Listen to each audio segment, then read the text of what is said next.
Hello दोस्तों, आप सब कैसे हो? आशा करता हूँ आप सब अच्छे होंगे। मेरे कुमार मेरे रिएक्शन यूट्यूब चैनल पर आप सबका स्वागत। तो हम लोग आज देखने वाले राज भाई का नया भोजपुरी सॉन्ग भाई वीडियो।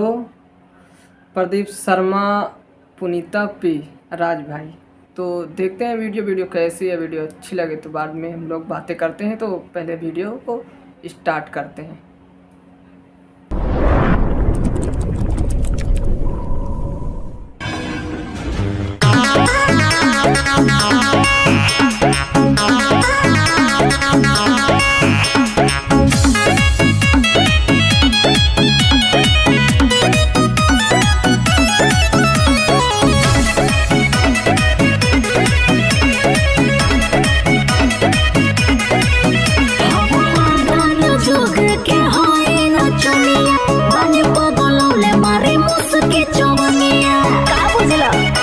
अरे सब बुझता नहीं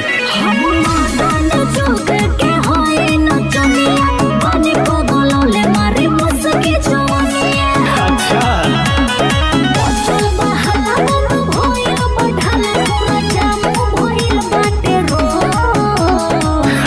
अरे हर देख कमर पर बुदौले बिया की हुआ रे कोट, कमर पर बुदौले बिया की हुआ रे कोट, अब चोली में पैसा कर दिया लोड।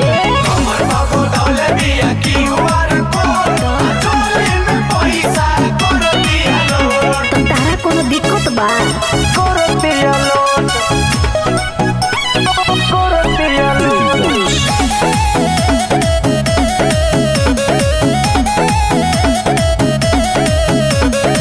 हमरा से सोभे मिलावत नहीं हो, डालो ता पैसा को के सके न हो। तो तार खाता आज भरिए जाइए। भाई राज भाई कुछ बातें अलग है। हो जाइए अजे करे खाता ए हो भाई हमके ऐसने बुझाता, ऐसने बुझाता। पानी छोड़ो सके मुरे धारा पानी जाओ पानी खोद खोद। हाँ तो परिकाव कमर पर बुदौले बिया की हुआ रे कोट, कमर पर बुदौले बिया की हुआ रे कोट, और चोली में पैसा कर दिया लोड।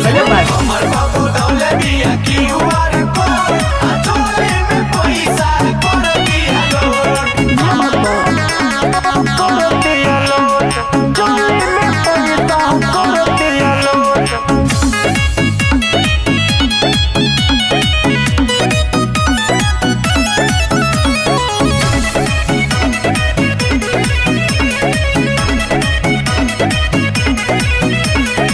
हो गइल बाटे सोभे हमरे दीवाना, लागे लुटाई दी सगरो खजाना, अरे तो लूट लो सगरो खजाना।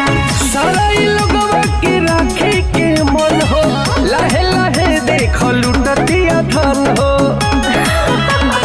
प्रदीप शर्मा बुलेट पे जोड़ उठावल चाहे हमके गोद गोद गोद गोद। हाँ तो बच के रहा कमर पर बुदौले बिया की हुआ रे कोट, कमर पर बुदौले बिया की हुआ रे कोट, और चोली में पैसा कर दिया लोड।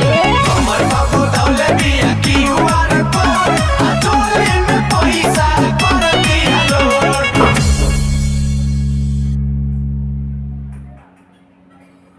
तो दोस्तों वीडियो समाप्त। वीडियो काफ़ी बढ़िया था। राज भाई का जो है मतलब डांस राज भाई बहुत बढ़िया करता है। किसी भी वीडियो में हो डांस बहुत बढ़िया, मतलब मुझको राज भाई का डांस बहुत बेस्ट लगता है। तो आपको वीडियो कैसी लगी? अगर वीडियो अच्छी लगे तो वीडियो को लाइक कर, मेरे चैनल पर नए हो तो चैनल को सब्सक्राइब करके बेल आइकन को दबाना मत भूलना। फिर मिलता है अगली वीडियो में, तब तक के लिए बाय।